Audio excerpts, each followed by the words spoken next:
Traders flock to safe haven strategies as tensions boil over in Ukraine. In today's cover story, parents are put to the test with back-to-school shopping, and Missouri business leaders pledge to help ease a growing economic and racial divide. Plus, overpaying for airfare, how to avoid it with these simple ticket tricks. First Business starts now.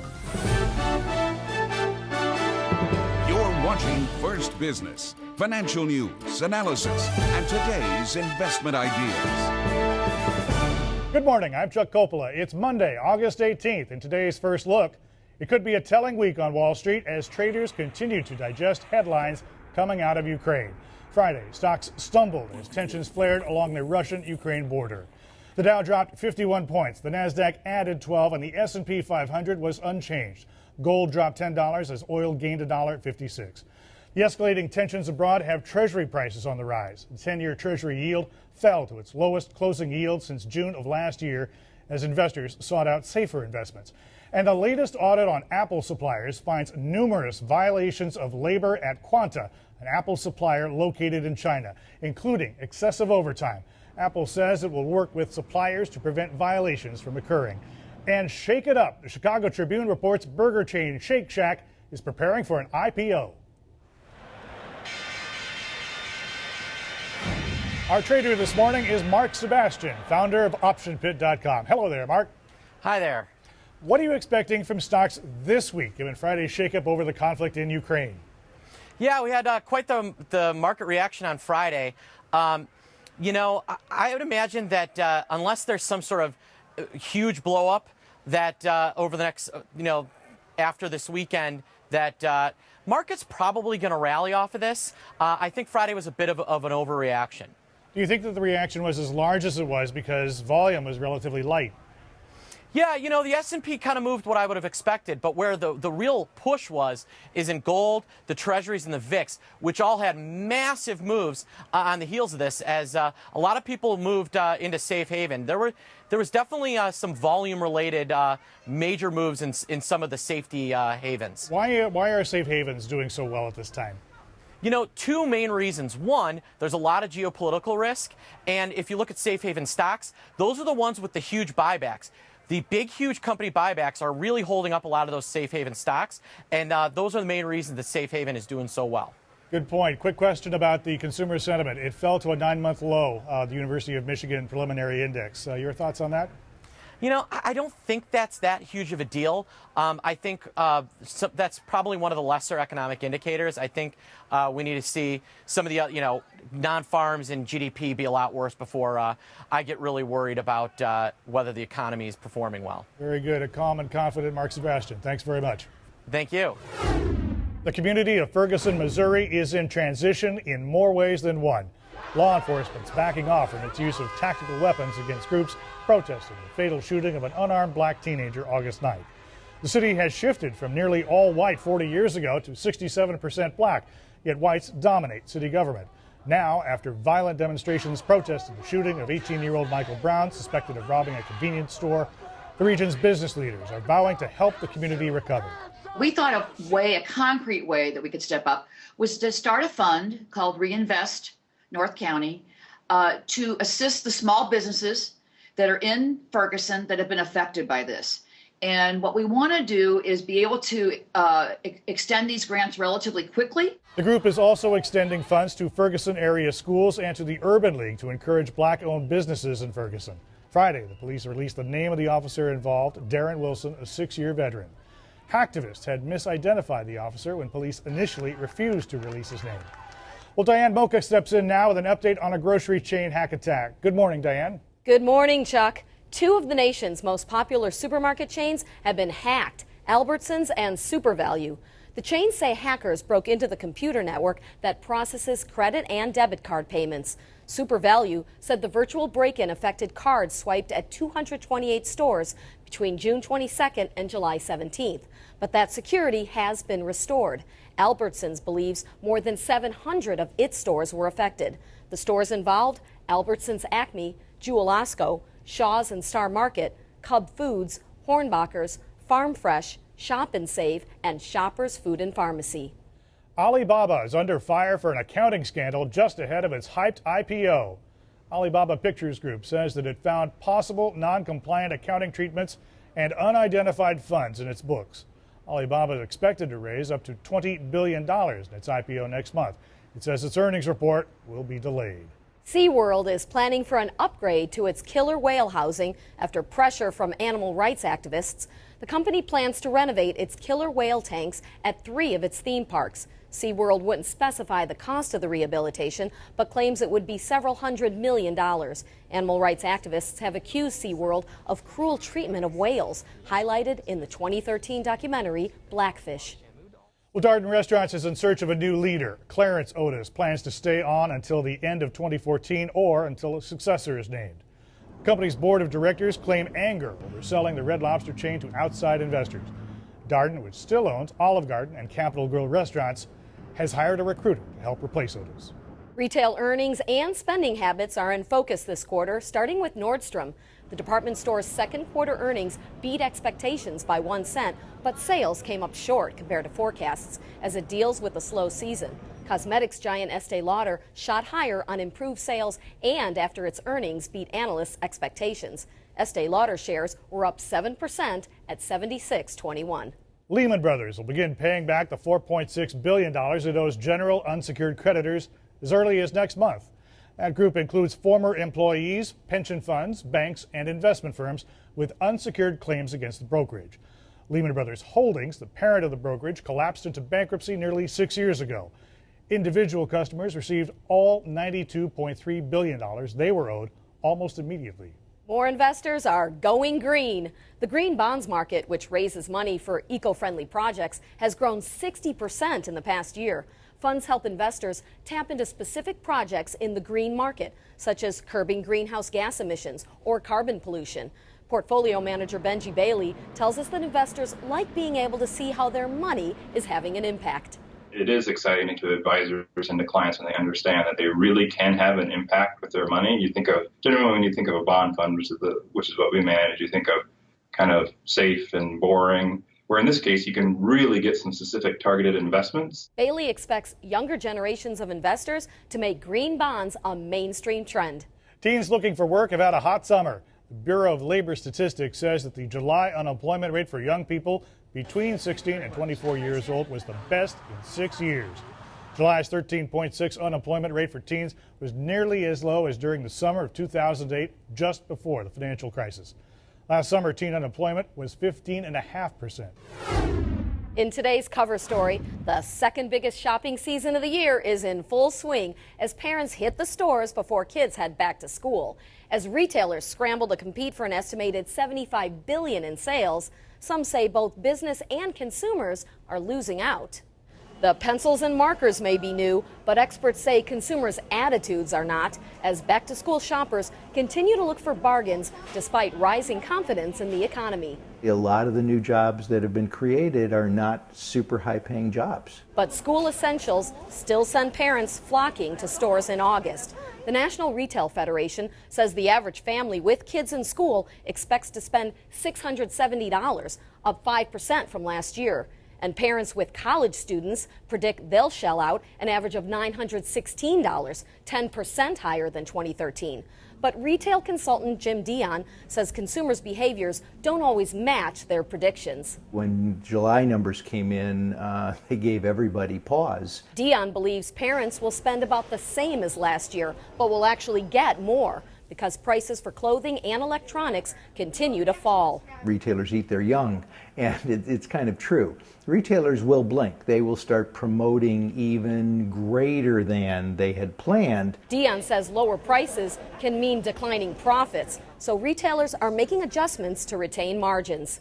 They're dealing with it by, quite frankly, cheapening the product. In most cases, it's not a good thing. Parents are also facing supply lists that grow longer every year and now include classroom items like paper towels. Financial planner Marty Neville recommends parents create a budget, stick to it, and try to get everything in one trip. You go back to the store repeatedly, and that gives you temptation to buy impulse things. Neville says one exception to that is to wait until after Labor Day to get clothes, when they're on sale, and after kids see what's popular in school. He also says you can save money using the internet. The National Retail Federation says 37% of parents use their smartphone to research prices or purchase supplies.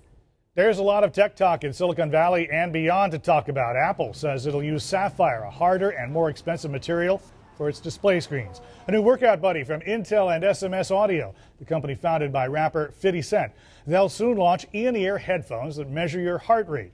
Samsung's getting into the smart home market by acquiring a startup called SmartThings for $200 million. And Microsoft takes aim at Snapchat with a new messaging app called Wind Up. You can share audio and video clips and temporary messages. Well, on the economic calendar for today, it's the NAHB Housing Market Index. And on the earnings calendar, it's Urban Outfitters.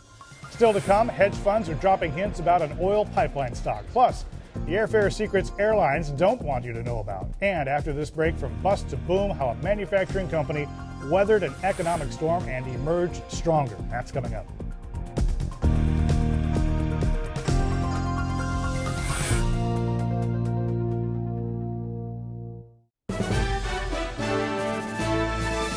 A small manufacturing business that was on the brink of bankruptcy is thriving again. But the turnaround came at a high price to people living in Jackson, Michigan, where the company was founded more than a century ago.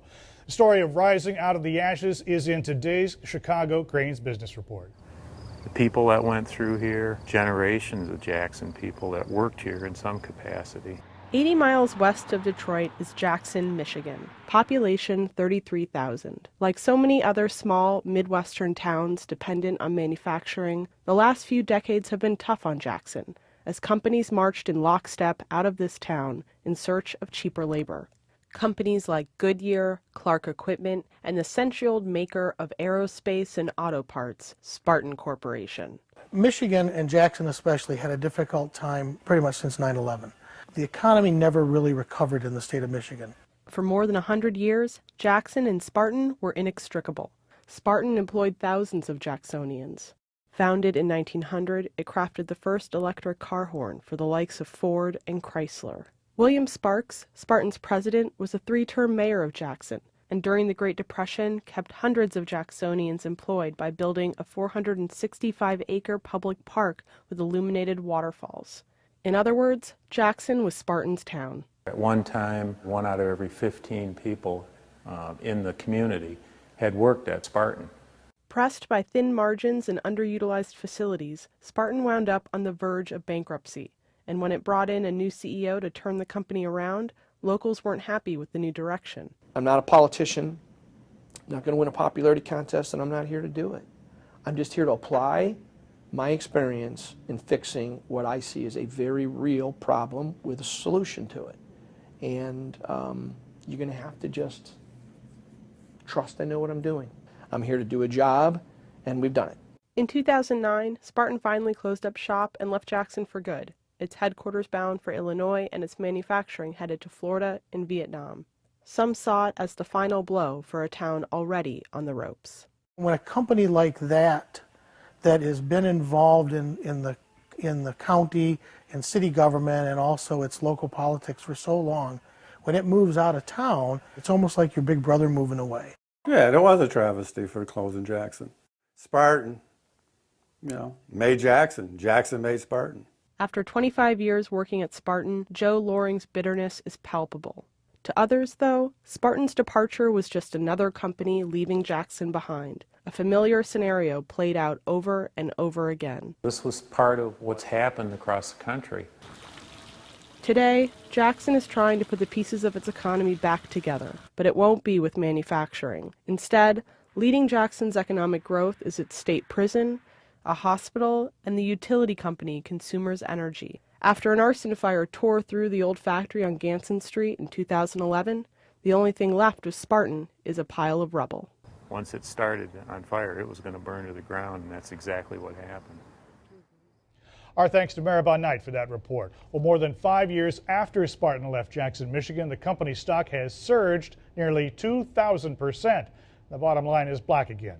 Latest check shows the unemployment rate there, 10%. Well, coming up, a stock that bucked the trend on Fridays in focus in today's Chart Talk. Plus, if you think you're paying too much for airfare, you're probably right. Tips for timing out cheaper tickets are coming up after the break.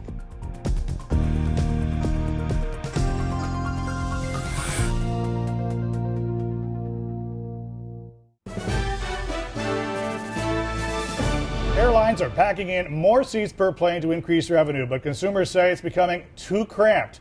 Patrick Surrey of travel website Hopper.com joins us. Hi there, Patrick. Hi, great to be here. Glad to have you. And first of all, let me ask you, are the airlines paying attention to this discontent?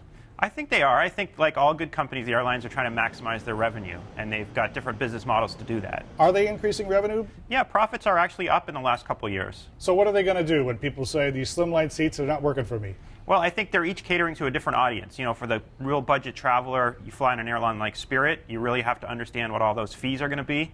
But the business traveler on the legacy carriers, you're tending to pay a little bit more. Let's talk about business travelers. They often get hit with the highest prices for airfares. What's out there to help them?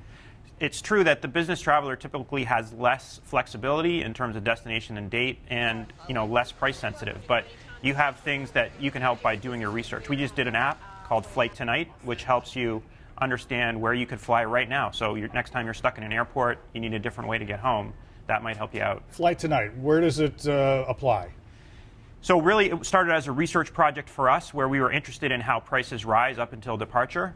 You used to be able to get a deal. Now that's much harder. But there are deals out there, and Flight Tonight will tell you from wherever you are where you can fly for a bargain right now. Very good. Historically, fall has been a good time for deals. What's out there for pricing this fall? Yeah, pricing this fall is actually a little softer than last year. It's down 4 or 5%, and there are some great sales that have just started, particularly if you're flying after Labor Day when the kids are back to school. You can get to Asia for $800. You can get to Europe in the 700s. You want to go to Italy, or you can get over to the Caribbean for the high 3s, low 4s right now. How about domestically to visit the folks and other relatives? There are some great bargains out there, particularly again if you can delay your travel till after Labor Day. You can get bargains to get down to New Orleans. You can get to Atlantic City. You can get out to Boston. Good advice. Patrick Surrey, thanks very much for joining us. Great to be here. Thank you. Coming up in Chart Talk, one trader follows the money trail as big hedge funds buy into an oil pipeline stock. That's after the break.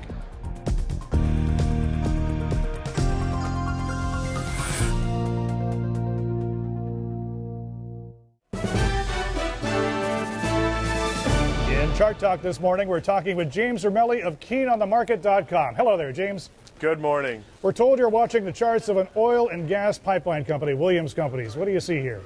Right, so WMB has been creating a lot of buzz recently because we've been seeing a lot of activity in the options market. We're seeing big institutional money coming in and getting long this stock throughout November and throughout other further out expirations throughout this year. Now, on Friday, the market had a rather rough day, managed to close unchanged, but what was really interesting was that WMB held up throughout that entire sell-off and managed to tack on nearly 2% by the close. Now, this is very interesting action because we would have expected the stock to sell off with the market. However, it does seem that there is a bid in this stock and that there are buyers interested in picking up shares of WMB. Yeah, but aren't you concerned that at the end of July it said that its second quarter earnings fell 28%?